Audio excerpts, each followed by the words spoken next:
guys, I'm Coach Yana, and today I'm going to be giving you 3 ways to help you build confidence in your preteen daughter specifically. For those of you who know me, I work with girls and young women all the way from second grade all the way through college. I'm not true to this. Wait, what is it? What do the kids say? I'm not new to this, I'm true to this. I always say cringy things with them because it's hilarious. They get so embarrassed when I say cringy things. But anyway, let's get into it. The first thing is let them be, okay? You have to understand when your daughter is becoming a preteen, she is having new emotions. She's having new experiences. Her brain is changing. Her body is changing. There's a lot of awkward and new things happening right now. So you have to give her some space. A lot of times what parents do, they go into like panic mode because their little baby is now a beast with an attitude. And then they kind of do like this. They kind of like hover over and like, what happened to you? You used to be this and this and that. They're changing, they're evolving. So just let them be. Give them some space. Not saying that you're gonna just ignore them, because that's not the right thing to do. Also, you have to remember you're the adult. You're not saying that you're gonna turn the blind eye and just let them, flail about, but you have to give them some space to breathe, or you will push them away because they will start to feel strangled by you, because you're everywhere. You're just everywhere, and it's like just too much. It's like being a micromanager, but as a parent.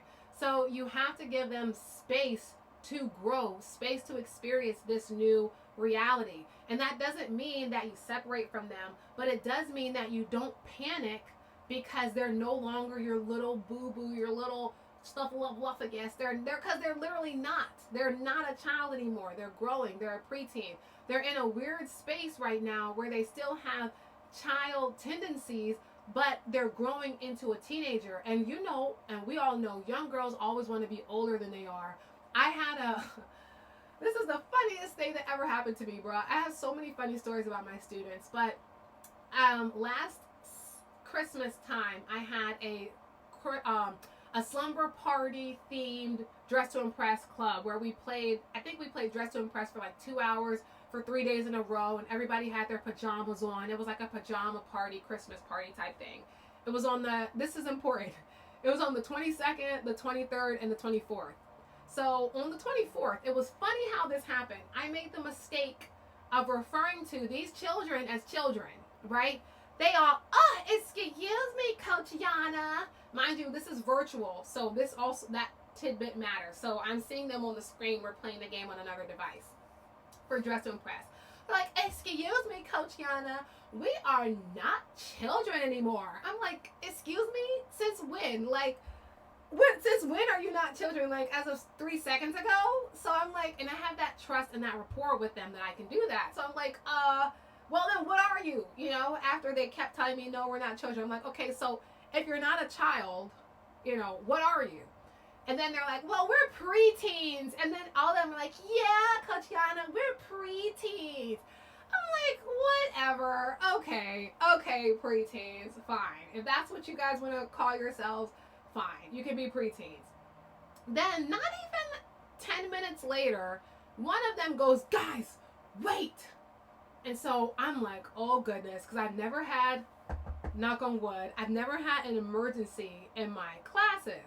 So I get to thinking, wait a minute, is something bad happening? Like, am I going to have to, I don't know where these kids live. Like, I'm not prepared for this. And I do know the protocol if something were to happen, what to do. But still, I'm like, I don't want to do this on Christmas Eve. Like, what's happening? So the one girl's like, oh, guys, something's happening. So she literally stops the whole game. So everyone stops and she goes, Santa's flying over my house right now. Come to find out, she's watching the news, and the news station is tracking Santa Claus. So I'm like, 5 minutes ago or 10 minutes ago, you all fried me for calling you children because you're preteens. And now you guys are all stopping the class, stopping our gaming club time our pajama party, and you're all in agreement that we have to stop because Santa is flying over us right now. So pause, because Santa's flying. And I was so tickled because I totally didn't expect them to do that. And it just showed me the reality of being a preteen. Like, you can be too grown to be called a kid or a child, but still, because Santa Claus is flying above your house, and everybody got excited about it. I had one student later who's on the spectrum, and he goes, Coach Yana, I'm glad it's just us right now, because he was early. This was the first day of club, the first day of the 3A thing. He's like, because I know something. I was like, oh goodness, what? You know, I kept my composure, but internally, I'm like, oh gosh, what is it? What is it? And so I'm like, what? He's like, I know Santa's not real. And I was like, oh, you do? And he's like, yeah, my mom told me. And I was like, wow. And I just let him talk. He's like, but I'm not going to tell the other kids. And I said, yeah, thank you. Please don't tell them. He's like, yeah, but I just want you to know that I know. And I was like, okay, well, how did you feel when you found out? You know, because then I'm like, you know, probing just to get this out or whatever. So once they said that, I was like, oh my gosh, is he going to know? Is he going to remember not to tell them? And thankfully he did not. He did not say anything. But that just shows that preteens, now, depending on what age your preteen is, they might know Santa doesn't exist anymore. But the fact of the matter is that these young people are still children mentally, but they are going through this new way of being, and it's very, very confusing. So just let them be. Don't get short-tempered with them. You have to remember that they are still children. Don't try to stoop to their level either, because I see a lot of parents do that. Well, you treat me this way, so I'm going to treat you that way. That is not what you need to be doing right now. What you need to be doing is being supportive, being a safe space, and understand that they are experiencing something for the first time. Their body is changing. Their hormones are changing. They are basically PMSing every single day. Okay? They are basically PMSing for the rest of their life until, like, not for the rest of their life, but until they, like, their frontal lobe develops. They're basically on permanent PMS. So you have to treat them like you would want someone to treat you before you got a handle of your emotions when your period came. That's the best way I can describe it. The second thing is listen to them. A lot of times, especially when that shift starts happening, parents' feelings start getting hurt and things. I'm not saying that it's right or anything, but what I am saying is listen to them. The best thing you can do for your preteen daughter to help them develop confidence is just be a safe space for them. And listen to them, not to teach them all the time, not to criticize them, not to course correct them, but just listen to understand them.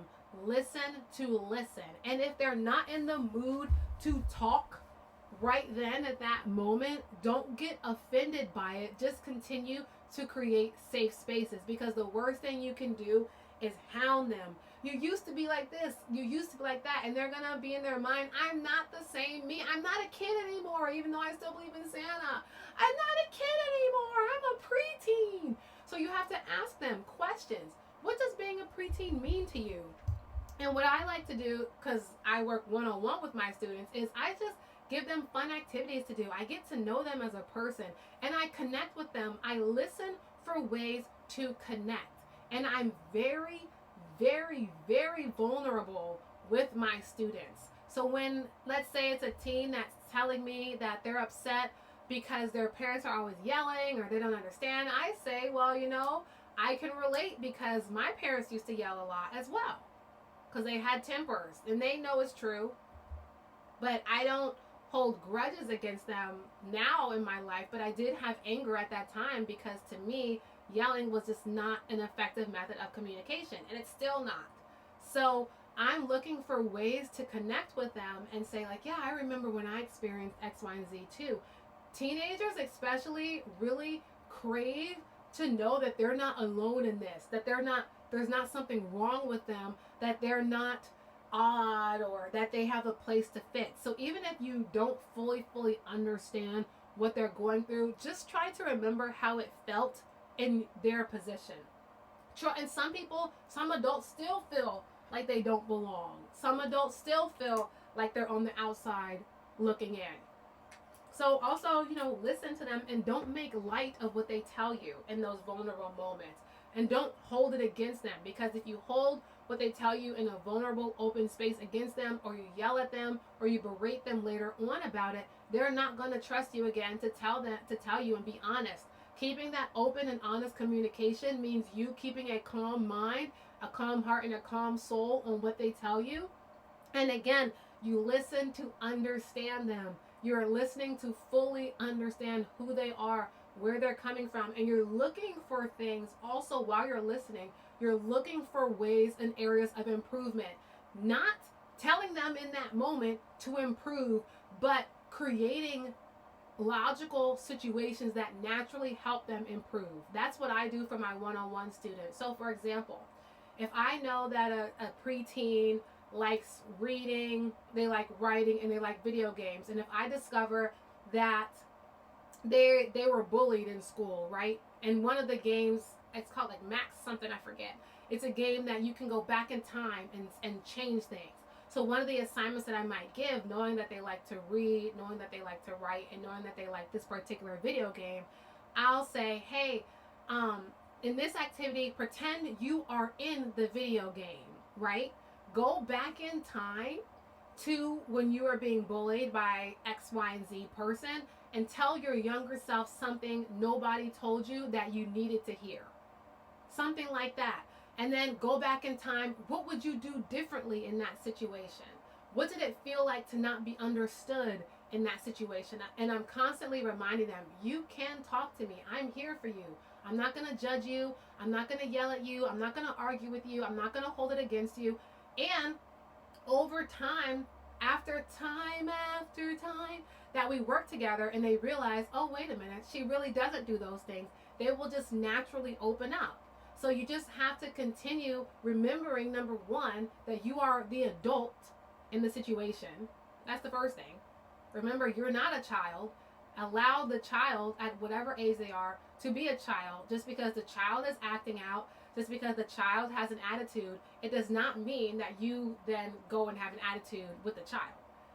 And there's been times with my younger kids that I've had to just not say anything because I almost forgot. So I'm not perfect either, but I don't forget is the point. If I don't have something nice to say, I just won't say anything, and then I'll address it next time, because I don't believe that you communicate to young people from a space of anger because maybe they did too much. Because you have to remember too, young people, children, don't fully understand what they're saying and what they're doing because they don't fully comprehend consequences, and they don't fully understand the weight of what they're saying. A lot of times, children are just reacting to whatever they're dealing with on the daily basis, and it's just, you're just the one who's receiving it, but it doesn't have anything to do with you. And you can still establish boundaries like I do with my students so that we don't have those situations again, but I never stoop down to their level because I'm not on their level. I'm above them, period.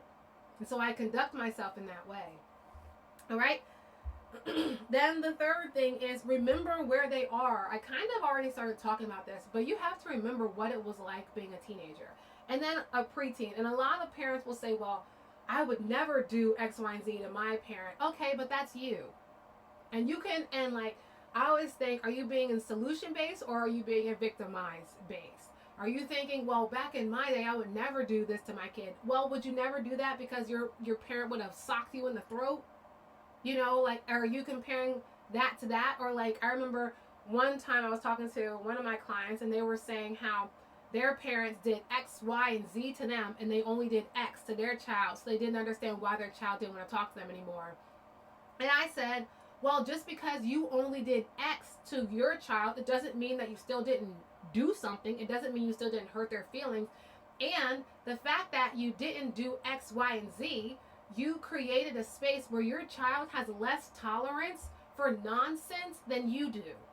Because they never grew up dealing with X, Y, and Z and A and B and all these horrible things. you did such a good job of protecting your child from all these other traumas, all these other dramas, all this other pain, that they have a lower tolerance for disrespect than you did, because you went through all of these things. You had to deal with it, and you built in your mind that this type of stuff was okay for you to deal with.